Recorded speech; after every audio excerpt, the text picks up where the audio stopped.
Hey guys, Jason here with the Salty Dogs Podcast. This is a bonus episode that I recorded with Brad Bates from the Angry Christian Podcast. You can find more of his stuff over at eagerfortruth.com. We had him on an episode earlier this season, and he and I decided to record this bonus episode together called Best Practices for Angry Christians on Social Media. Things have been a little crazy recently on social media, and it's easy to get caught up in the craziness. So we wanted to record this episode and hopefully help you guys out. Hope you enjoy.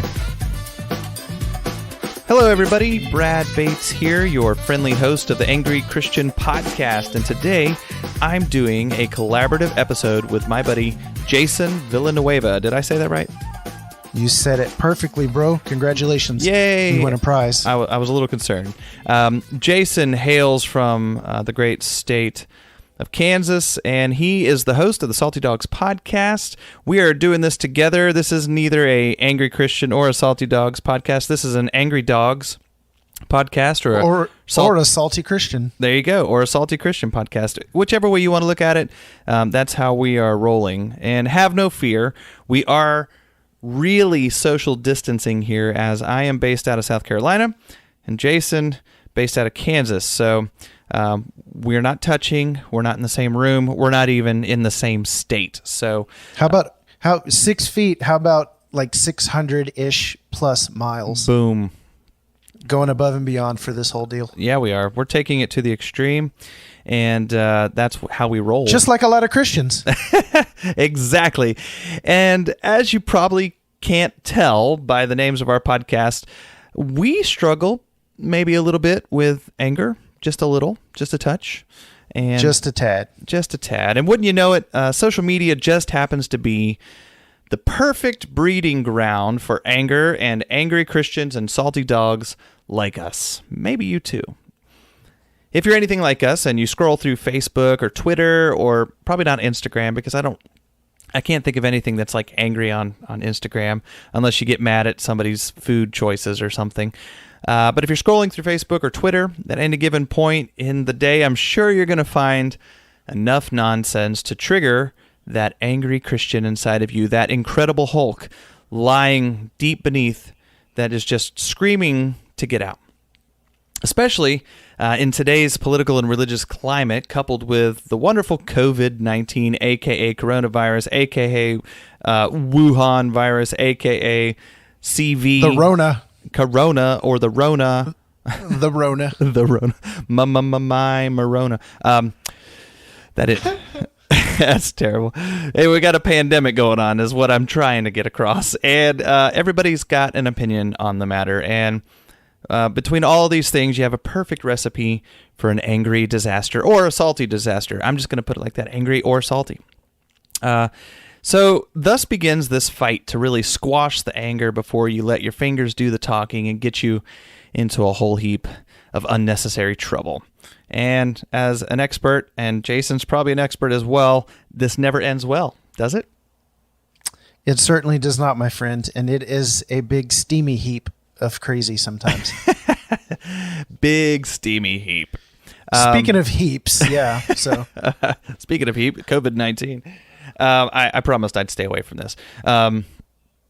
It is not a topic I want to keep going down. I'm so over the COVID-19. But anyway, recently, Jason decided to take a hiatus from social media. Jason, can you tell us why you did that? Well, it's been a long time coming. I do it every once in a while, but I was indulging, very much indulging, and just super angry, and I was exhibiting pretty much zero self-control when it came to refraining from making salty comments on posts and comment other people's comments where I just flat out disagreed. And I was finding great pleasure in bashing people's stances and beliefs when I thought they were wrong. I took the low road, my friend. I got on the pedestal, and everybody was wrong, and I was right about everything.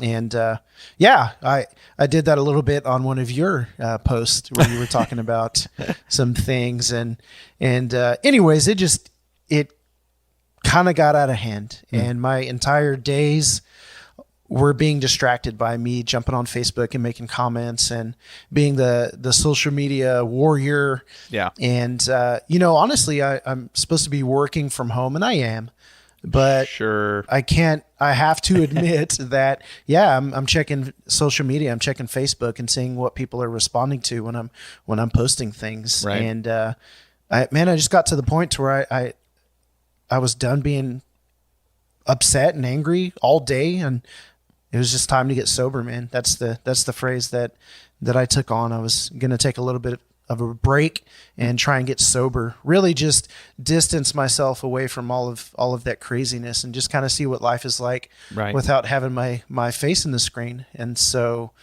I've been off for a couple days now and haven't really bashed anybody on Facebook. So that's progress. And, really putting the phone down is one thing, but then allowing the Lord to do a work in my heart, that's another thing. And so I suppose that's kind of where I am right now. But really, really need to take some time away. And of course, I'm not saying everybody should do this, but for me, it was absolutely what was needed for me, and feeling like I'm in a pretty good place at this point. Yeah. So. Well, good. Yep. Well, I will say that you inspired me to take a brief hiatus myself, although mine only lasted for 36 hours. So you're already doing better than me in that regard. But I did feel like it was enough to help me feel refreshed and get a good perspective on my own triggers, if you will, and find some creative ways to help cull the anger before the anger drew me in. Because I was finding myself in kind of a similar boat. I noticed. You noticed? I was getting frustrated. I was getting mostly frustrated with just feeling like everybody is just losing it for whatever reason, and people adding to it and throwing gasoline on the fire rather than trying to have a level head. And of course, my response to throwing gasoline on the fire is to throw gasoline on the fire. So that's how you handle a fire. Right. We had a little bit of solidarity going on in our Facebook Messenger. We would say, "Did you see that one thing? And did you see that other thing?" And kind of going back and forth and having some camaraderie in that. But I just want to say one thing before we go any further. I'm kind of speaking lighthearted about this, and I can look back and I can say, "Oh yeah, I was doing this, that, and the other." But man, I have to admit, I said some pretty nasty things and really judged people's their actions just by their comments on Facebook.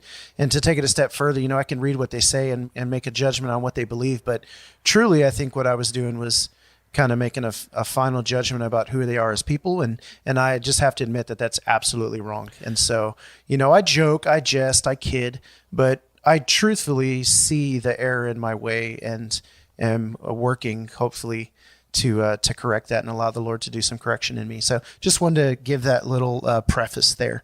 Well, I will ditto that. I've definitely been guilty of that. That honestly, that's kind of where the whole Angry Christian podcast was birthed from, was realizing that I've got a bit of a short fuse and needing to work on myself. So I can totally echo that, feel that, and respect that. I respect it when people recognize it in themselves and are willing to, take the necessary steps to fix that. And that's kind of what we're going to talk about today, really, is practical ways, right? Some best practices that us salty Christians and angry dogs can take when we're on social media. Because, like I said, social media tends to be one of those hotbeds of controversy. And I think it's easy. Oh, for sure. It's easy because when you think about it, you're hidden behind a screen and you feel emboldened for whatever reason when you're on social media to say the things that you probably aren't going to say to somebody's face. Certainly not. I mean, I might have at one point in my life said it to their face. In fact, I like to tell myself that I'm saying things. This is what I used to say to myself to justify. I would say things like, I'm only saying, what I would say to your face. But I don't know that that was true. I think I was trying to tell myself that, convince myself that I was, but I really don't think I would have said those things to their faces, because there's something different that happens when you're in a face-to-face interaction with somebody. Yeah. And your confidence goes down a little bit. So. Well, I don't, I think I'm a little more interested in what people have to say and why they think the way that they do. So when I see somebody make what I would say is a stupid comment or absurd, and truthfully, I feel like I get most upset toward what I consider absurd. Just complete absurdity. Like, we're not under martial law. Come on.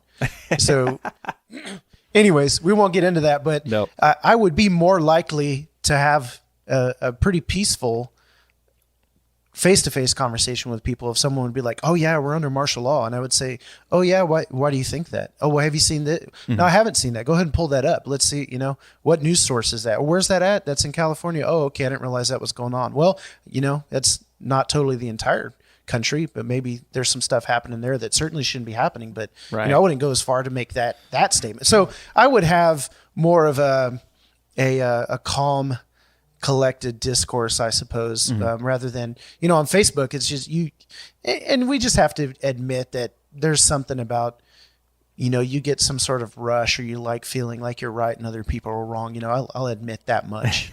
Oh, absolutely. And it's even better when you get people start liking your comments, right? And then, so there's that. Oh, yes, please. That additional motivation to keep saying the dumb things that you're saying. So dopamine.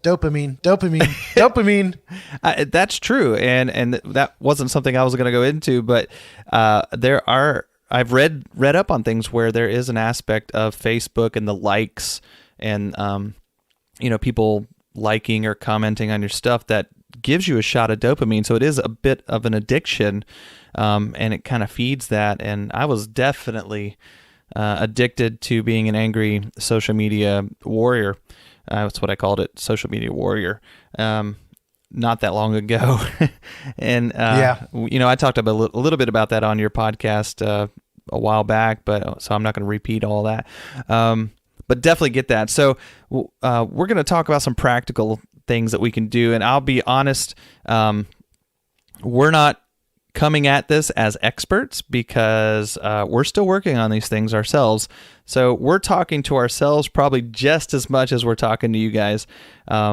These are practical steps that we are wanting to practice in our own life, and we're hoping maybe that it will help you and provide you some practical steps in your own life as well. So right. So I think the way that I phrased it to you was saying, hey, I got an idea. Let's do a best practices for being on social media as an angry Christian. That's right.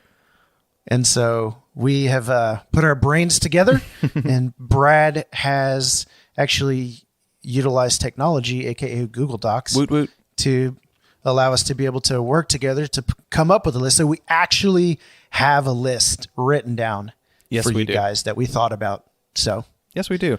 Well, let's do it. All right, Jason, give us the first point here. What's the first best practice for an angry Christian on social media? Well, if you've ever heard of the phrase triggered, and you've seen the memes where there's like the triggered face where, the teeth are gritted and the eyes are bulging and it's like, you triggered me, right? And typically it goes along with some sort of hashtag snowflake joke. Well, we all have to admit that there are things that trigger us, and it's different for different people. Mm-hmm. But I would put it this way. If you ever remember the TV show Family Guy, not the best show in the world, but there was a segment that Peter did. It was called Grind My Gears. You know what really grinds my gears? Grinds my gears? That's right. Yep, that's right. So know what grinds your gears. You got to know what's going to trigger you. And I will tell you that there are times where I've sought out instances where I knew I'd be triggered by going to certain pages and following certain people. Let me just tell you that's absolutely counterproductive. Yes, right? It is. Yes, it is. Super counterproductive. We want to be right about what we think and believe. I mean, when you're right, you're right. So that's right. And if you're not right, you're last. Or is that the way the quote goes? If you're not first, you're last. Yeah. The very popular and famous Will Ferrell in the movie Talladega Nights. Yep. There you go. But so we want to be right and about what we think and we believe. But here's the deal. Being right and being a jerk is wrong. Mm-hmm. So just because you might be right about something doesn't mean that you have a license to be a jerk about it. And for some reason, I felt like I had that license. And so no matter which way you twist it or turn it, you can't be a jerk. It's true. So know your triggers, know exactly what's going to set you off, and don't go seeking out those places or those people. Don't go and join the groups or the pages where I knew I could get on my pedestal and really, really be on one. So how much do you want me to be honest here? Should I tell you some of the pages that really drove me crazy, or should I not? That's entirely up to you. I mean, if you want to be transparent and expose these groups, expose yourself. Hey, we won't go there. We'll just... If you can email me, saltydogspodcast@gmail.com, and I'll send you a link so you can go follow those pages and groups. Psych! There you go. That would be counterproductive. That would be. Then you'd be kind of throwing gasoline on the fire right there. That's right. Yep. So, know your triggers. What have you got? Well, first I want to say I agree with you on that one. I used to be the guy that would go, not used to be, I still do on occasion. I'd be the guy that would go out and find the flat earther, Facebook pages, or back in the day, I used to be really involved in the abortion fight, and I would seek out like pro-choice pages and just drop little bombs, and then like watch the fire rage and sit back and have this evil look on my face and a smile, and I'm going, oh yeah, I'm burning him with some truth, man, giving him the truth. And so, did you ever get kicked off or banned from pages? No. But I did lose my job over something like that. Right. Yeah. So that was bad. And I wasn't trying to bring that up, but yeah. It's okay. It's a part of my history, and it's just a reality. But yeah. So know your triggers. Don't. And as they say in the Christian world, he takes your history and makes it his story. Oh man, we are cliche to the extreme tonight. Cliche in movies all night long. So yeah, cool. Well, my best practice, the one that I would follow up with that is kind of in line with what you're saying, which is to remind yourself that you don't have to respond. Seriously, I know this is really hard for those of us that are extremely opinionated people like me. But you really don't have to respond to every silly little thing you see on social media. And certainly not. And it helps because when you know your triggers and you're not looking for the fights, it does help that you don't see those things. So you're not tempted, if you will. You're not like sticking yourself in temptation's way. But at the same time, should you stumble upon something that just grinds your gears, guess what? You don't have to say anything. You don't have to respond. You don't have to comment. You don't have to put a silly little meme on there. You don't have to do any of that. In fact, I realize that it's easier said than done, right? But potentially what you need to do is just use that little wheel that's in the middle of your mouse. It's called a scroll button, or the little mouse wheel, and just scroll on or past your thumb it and ignore it. Right. I know. I'm saying that sarcastically because I do realize that it's difficult, because you see those things and you're like, especially when you see something that you know is like massively in error, right? Right. And you're going, they need to be corrected.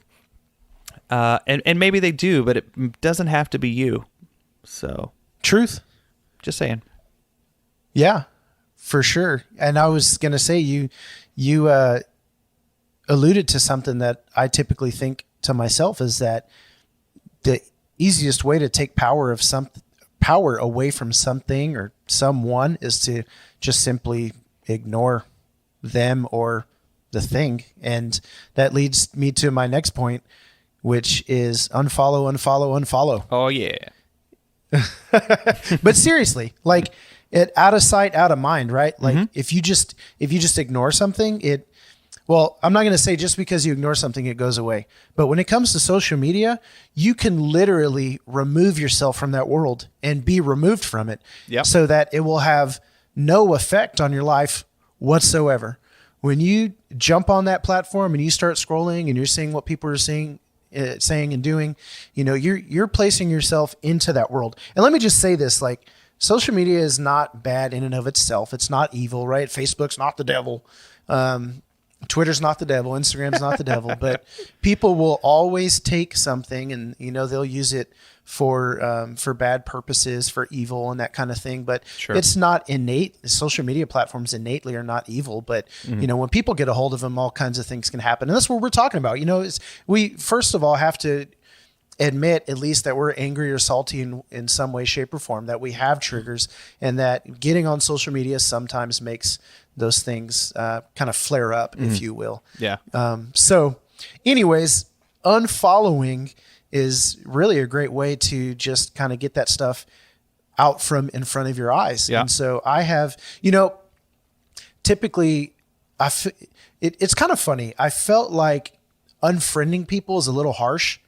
Like I'm kind of a feeler and I'm kind of a people person. I'm a relationships guy. Yeah. So for me to unfriend somebody on Facebook, to me, that seems a little extreme. Yeah.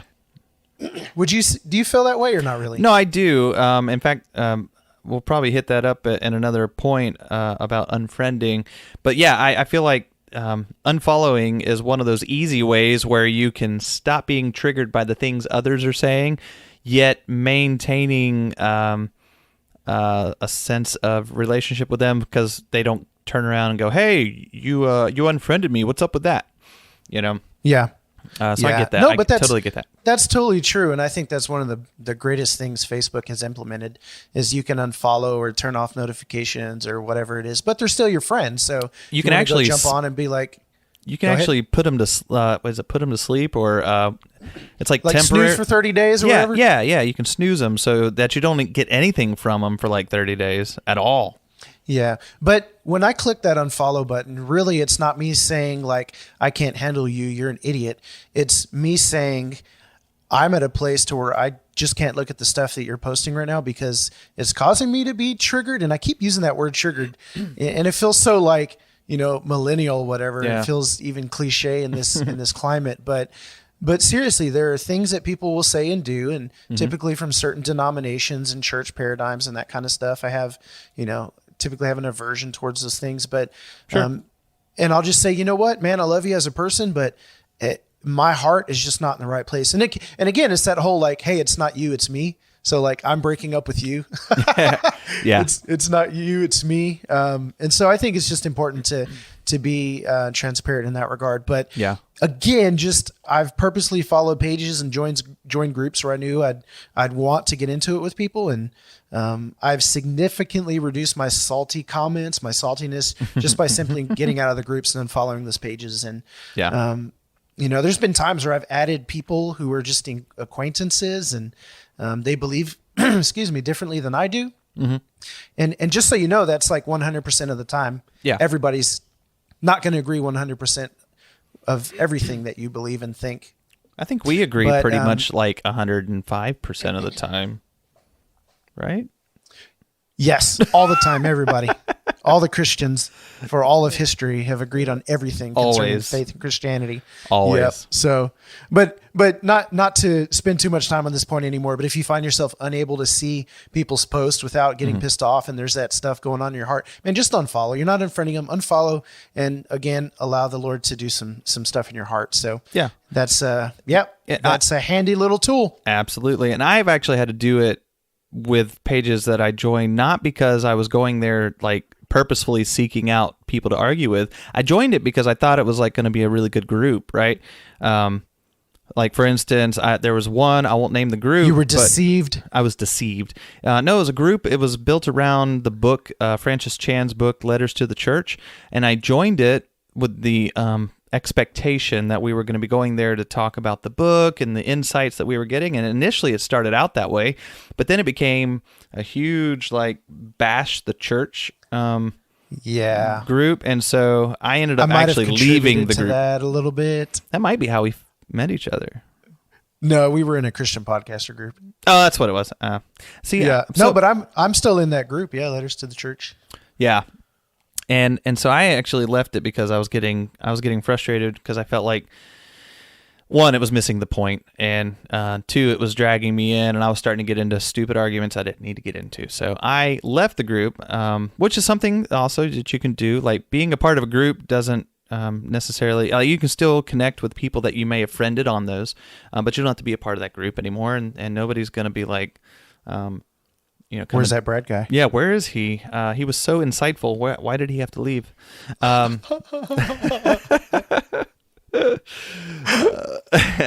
But moving on, before I get myself into trouble here. What's next? What's next is, the next point is, remember who and what you represent. I think this one is a big key point here, and I think when you understand this will define, or at least help define, and always be kind of that grounding point for you when you start running into trouble. As a Christian, we have to understand that we don't represent ourselves to this world. Right. We represent Jesus Christ. We are Jesus to the world. We are his ambassadors, for his kingdom, to a different kingdom, this kingdom of the earth, of this world, and we are representing his kingdom, which his kingdom looks nothing like this world. And unfortunately, when we allow our anger to take over in ungodly and unhealthy ways, we look less and like Jesus and his kingdom, right? And we begin to lend more credence to the complaints that unbelievers say about Christians, that we aren't loving people or that we don't practice what we preach. I about said peach. Yeah. 1 John 4:8. I'm sorry, go ahead. No, I was just going to ask you a real quick question. So what do you... I often wonder if Jesus had a social media account, what kind of things do you think he would post? I'm thinking probably maybe his miracles. Like he'd be like, oh, check this out. Picture 1, just a vase of water. Picture 2, a vase of wine. Oh my gosh. Before and afters? Yeah. DIY water to wine.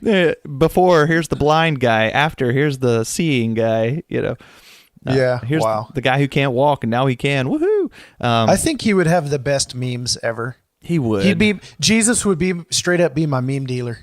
I think we don't give Jesus enough credit to have a personality. We always think that he's like kind of boring, right? At least when I was growing up, we always had this image in our heads that Jesus had no sense of humor. And I think he's probably a hilarious guy. He created me, so he clearly has a sense of humor. He made a giraffe, which is the most entertaining creature on earth. He's got a sense of humor. He appreciates humor, and he gave it to us. It's something in us. We're made in his image, so when we have a sense of humor, we're actually exhibiting part of his character. Amen. So agreed. I believe that firmly. But 1 John 4:8, it reminds us that God is love. That's what it says. It says God is love. And it actually says that if you have no love, you don't know God. It goes so far as to say that. Whew. But Paul also reminds us in 1 Corinthians 13, verses 4 through 7, and you're probably going to be familiar with this. This is basically where he describes what love looks like. He says that love is patient and kind. It's not jealous or boastful. It's not rude or proud. It doesn't demand its own way. It's not irritable. Oh boy. Yeah. Ba-boom. It doesn't keep a record of being wronged. Oh my gosh. It's getting deeper. It doesn't rejoice about injustice, but it rejoices when the truth wins. It never gives up. It never loses faith. It's always hopeful. And it endures through every circumstance. And, that's what we represent. So we represent Jesus. That's the who, right? And what we represent is his love and the love of God to this world. There's enough jerks in this world without us adding to the list. True. So remember who and what you represent. Yeah. Definitely so. And that's kind of hard to do, right? Like we don't always keep that top of mind, front of mind when we jump on social media. Yeah. We're just like, honestly, most of the time I jump on social media is because it's just out of habit, right? I have a moment where I'm not thinking or working and I'm like, oh, let me pick up my phone. And then you start scrolling. It's not like every time I open the phone, it's like, that, oh, thou Lord in heaven, let me represent thine kingdom well on my Facebook feed from this moment forth. You know what I'm saying? Like, Yep. It's not this kind of religious or sanctimonious act that we do every time we open up the app. So it's Sure. it's kind of difficult, but I think, maybe even just asking the Lord to keep that top of mind for us could probably be beneficial. Oh, yeah. And I think that's going to be the case, right? In every aspect of life, we're not going to the grocery store and thinking to ourselves, how can I be like Jesus in the grocery store? Maybe some people do, but not every day, all the time, every grocery trip. Right. I think about my kids though, and they're a lot like me, whether they wanted to be or not, and the reason is because they spent time with me. I'm a lot like my dad in a lot of ways, and it's because I spent time with him, and I catch myself. I'll be like, oh my gosh, I acted just like my dad in that situation.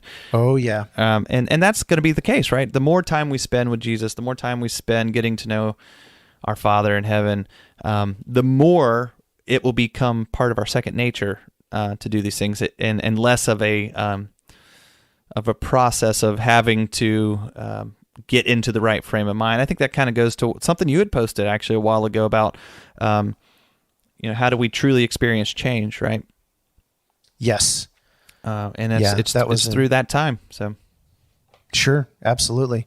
So that brings me to my next practical point, is that just kind of know that the Lord's wanting to change your heart in all of this. So if you've come to a point to where you say, yeah, man, I'm salty enough to start a podcast called Salty Dogs, or I'm angry enough to start a podcast called Angry Christian, then, you've recognized the issue in the heart. You know that there's some sort of character flaw going on. And I'm glad that you brought up 1 Corinthians 13, talking about, it's the love chapter, and love is patient, love is kind. The opposite of that is like love is impatient, love is not impatient and is not unkind. I think about myself in that, and oftentimes Jason's very impatient. Jason is very unkind. And so I look at these flaws in my life and I'm just like, gosh, darn it. Like, how do I change? How do I get this under control? Well, for me, really, it's knowing, number one, that the Lord wants to do the work in me. It's not just like I'm sitting here begging him, like, Lord, change my heart. And he's like, yeah, okay, well, maybe not. That's his desire. It's his will for my heart, right? Like for those he foreknew, he also predestined to be conformed into the image of the likeness of his son. So if we're in relationship with him, that your destiny is conformity to the likeness of Christ. And we know that he's awesome.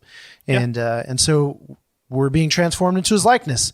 So the Lord wants to change our heart. And so just simply removing ourselves from the situation, that's not the final work. No. Just doing the unfriending, just doing the unfollowing, doing, knowing top of mind, like, oh, we're representing Jesus. That's not the final work. It's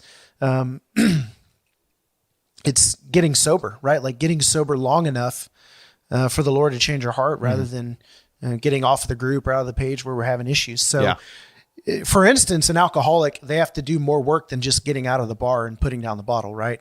Sure. It's all a heart issue. There's an addiction, there's underlying issues, there's anger, there's pain, there's trauma, whatever it is. And so it's not just a social media or a people issue. We are the issue, right? We are the common denominator in all of our relationships and in all of our circumstances. We're the ones that are there every time. And so even though we might be the issue, we just have to know that the Lord loves us no matter what. He wants to do a work. He wants to help us in our heart where we have hate and anger and saltiness and pride. And so just know in all of this that the Lord does want to change our heart in this, so that we can get on Facebook or Twitter, Instagram, or whatever it is, and use it for good and actually see some good things come from it, and not allow it to be this triggering situation for us. And again, it's not that we need all of the people on our social media feed to change. It's that the Lord is going to be changing us. And so we'll end up with love and patience and kindness and peace and joy and all those things. Yeah, absolutely. And, that's something that I think when we recognize that, you're talking about the getting sober aspect long enough that God can do that work.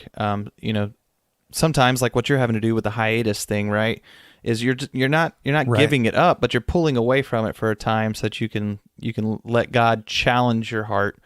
And that was kind of where I was at on Saturday as well, because I got to the point where I was so frustrated and exhausted from everything that was going on. It wasn't even people necessarily triggering me per se, but it was just like just all the negativity, all just the weightiness of stuff. Sometimes you have to pull away from as well. So yeah. And so on that day where things just kind of got crazy, you decided to take a little bit of a hiatus, but you told me that you went ahead and got back on. And then when you got back on, you went ahead and took the advice that you're about to give to people with your next point. So what was that? What'd you do?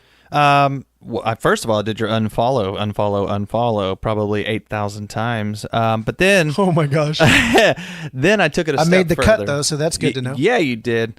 No, I actually took it a step further on a couple, not many. But the next one would be to unfriend and or block people. And in my opinion, I feel like this is kind of a last resort option. Like you said, like I firmly agree with as well, is that, we're social birds. We want to interact with people. We want to foster discussion. We don't want to shut discussion down. We realize people are going to disagree with us. I'm not going out there to make sure that everybody does agree with me. But there are people out there who are really not interested in that, right? They're not interested in a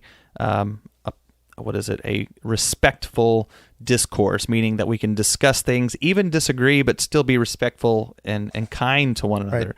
Right. Some people don't agree to disagree. That's right. They say, no, you have to see it my way or you're going to burn in hell. I've actually literally been told that. So, oh my gosh. Have you ever said to somebody, well, I'd agree to disagree? And they're like, no, I disagree. Yeah, more or less. It's kind of funny. It's kind of funny. It is. And it's sad that there are people out there like that, right?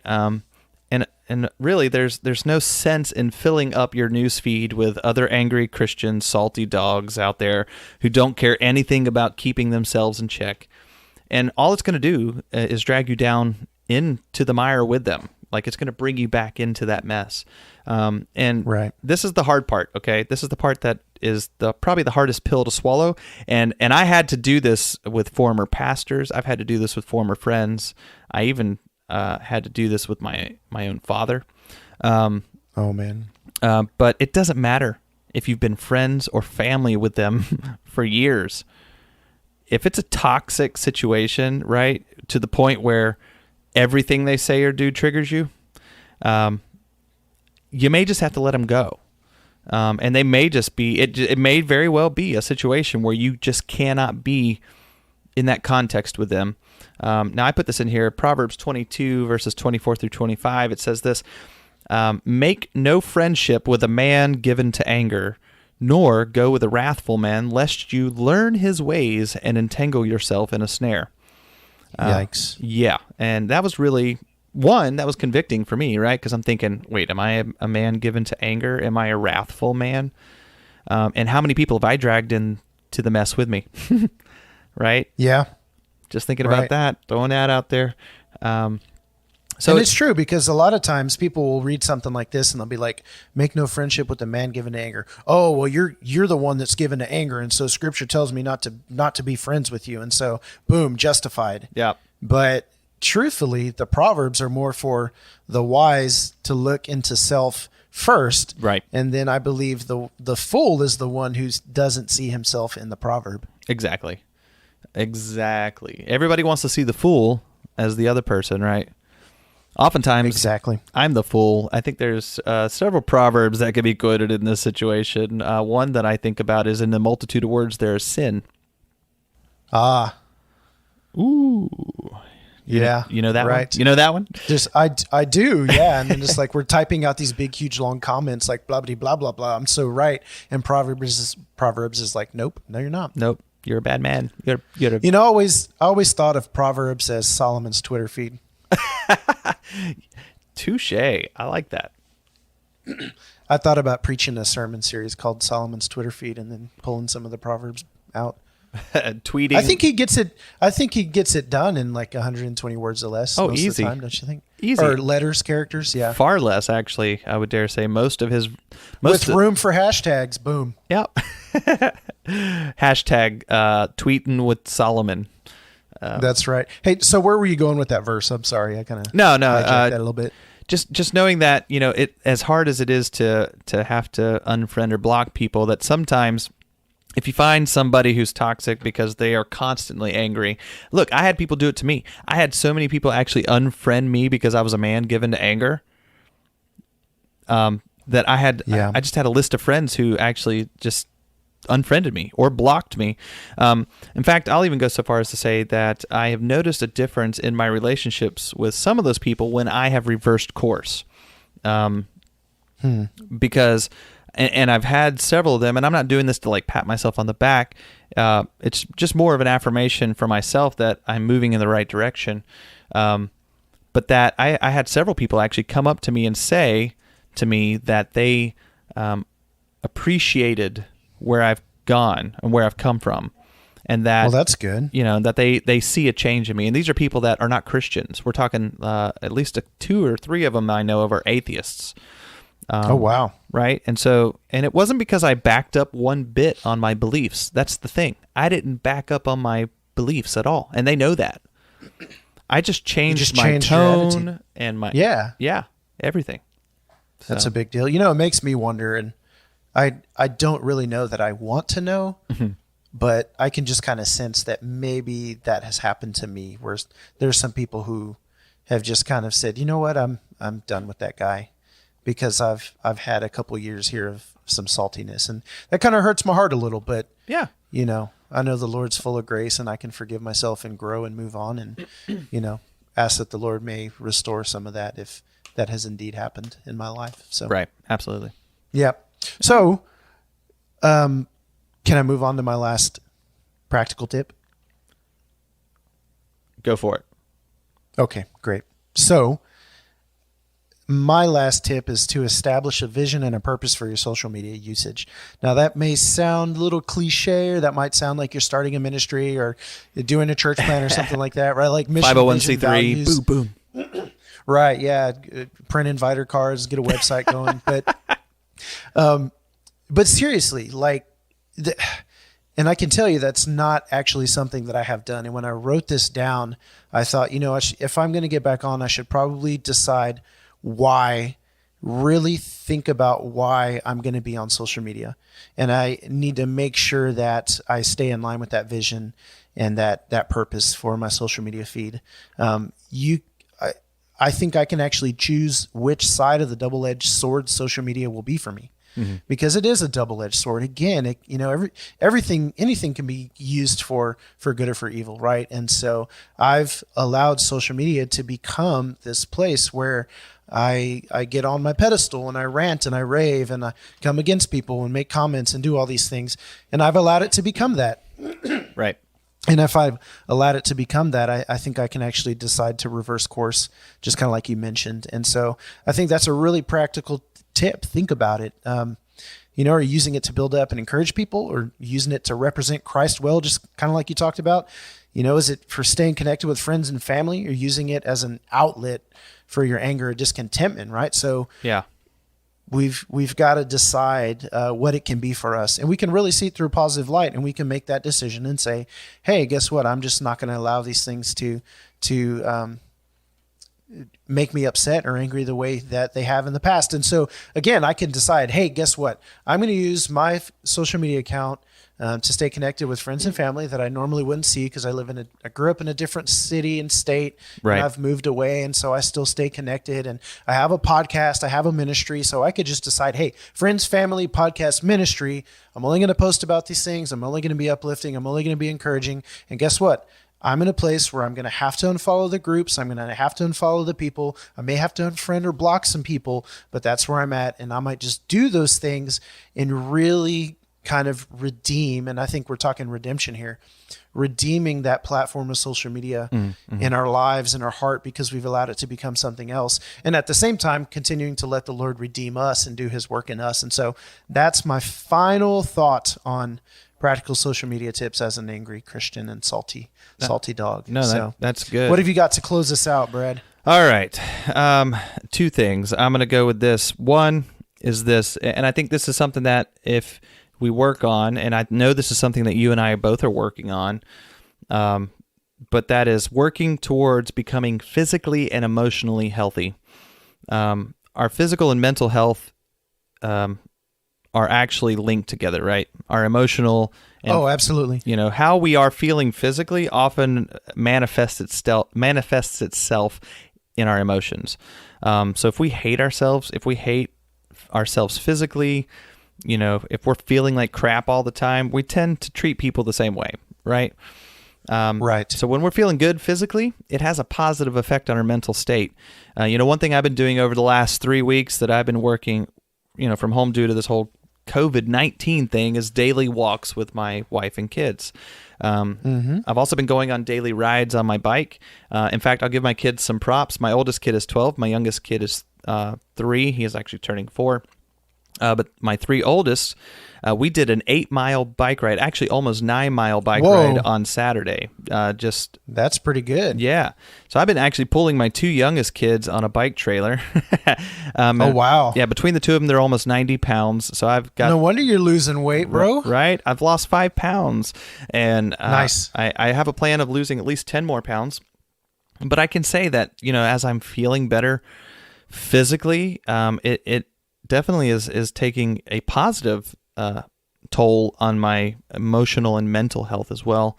And so that's great, man. When I can focus on those things and I can post pictures of my great dinners and my bike rides, I'm focusing on the positive things that are going on in my life, and I'm not focusing on all of the nonsensical things that are happening around me that I can't control, because guess what? Those are 2 things I can control. Right. My physical and emotional health.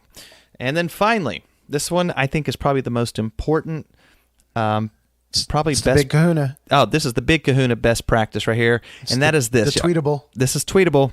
Do it. I hope you got your fingers ready. And that is this. Write down, post cute puppy pictures. Amen. Hallelujah. Right? Everybody loves puppies. You can't, if you go into a tense situation and you post a cute puppy, instantly the situation is diffused right then, right there. Okay, now the real point here. Hey, does does that work when you're fighting with your wife? Can you just hold up a puppy picture and everything's okay? That, or just come home with a puppy and just be like, "Hi, I found this puppy." I've got an even better one. When you're fighting with your wife, all you have to do is tell her, "Listen, just calm down, honey." That usually diffuses. Yeah, it. that works. Never, but yeah, you could try it. Let me know how that. Yeah, let us know how it works. Email us. No, the real point here is not posting cute puppies. It is actually just the idea of diffusing the situation rather than exacerbating it.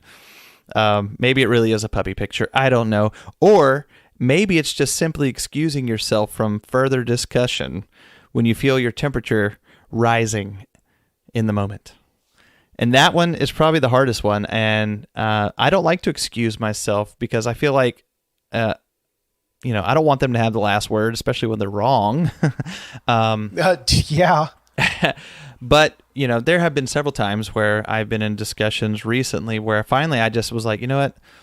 You're going to believe what you're going to believe. And I have no ability to change that. And instead of beating this dead horse, here's a puppy picture. I'm leaving the discussion.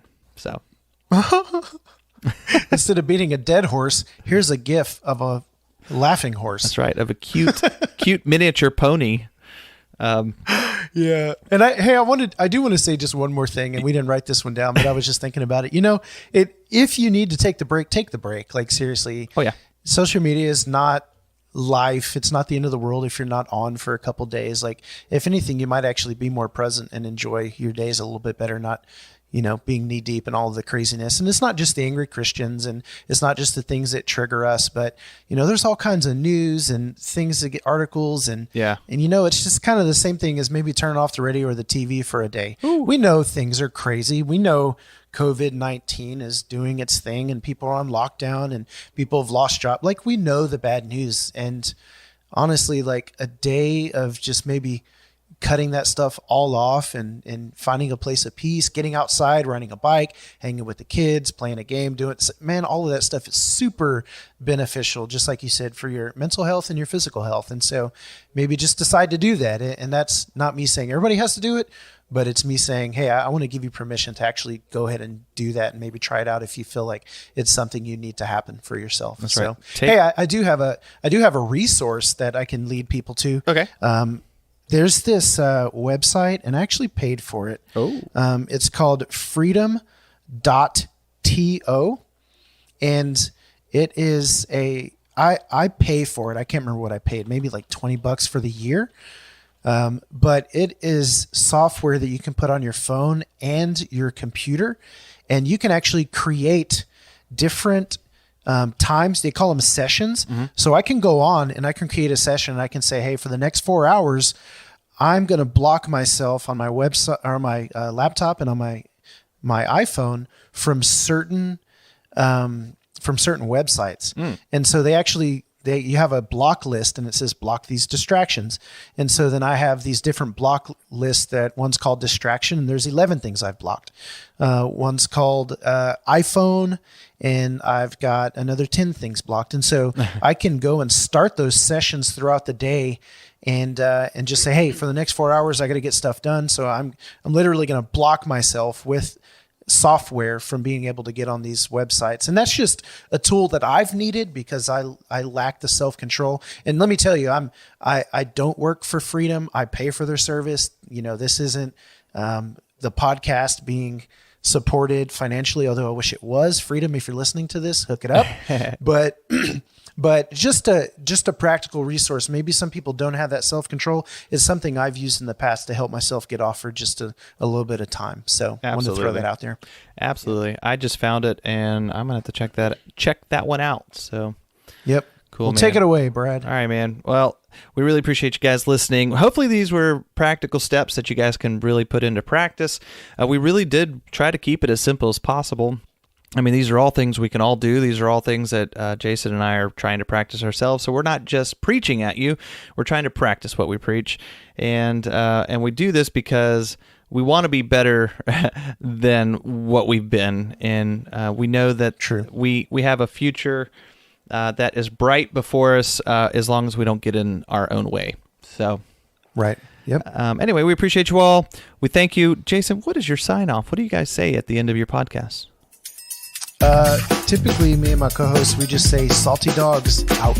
Salty dogs out. And then I just say, don't be angry.